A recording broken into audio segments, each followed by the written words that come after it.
វាគមន៍មកកាន់ការឲ្យតម្រុយឆ្នោតយួនលេខល្អច្បាស់របស់ Channel តម្រុយឆ្នោតយួនថ្ងៃនេះ Admin មានលេខល្អៗសម្រាប់ចែកជូនដល់ពុកម៉ែបងប្អូនយកទៅផ្សងសំណាងសម្រាប់ឆ្នោតយួនថ្ងៃទី12ខែមីនាឆ្នាំ2026មុននឹងឈានដល់ការឲ្យតម្រុយឆ្នោតខ្ញុំបាទសូមចិត្តពុកម៉ែបងប្អូនមេត្តាជួយ Like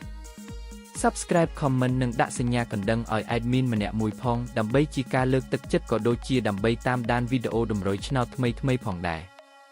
ឥឡូវកុំឲ្យខាតពេលយូរតោះយើងទៅតាមដានតម្រុយឆ្នោតយួនទាំងអស់គ្នាចំពោះឆ្នោតពីរលេខគឺមានលេខ54 92 34និង46សម្រាប់ ABCD ចំពោះឆ្នោត3លេខគឺមានលេខ824គុណ527គុណនិង346គុណ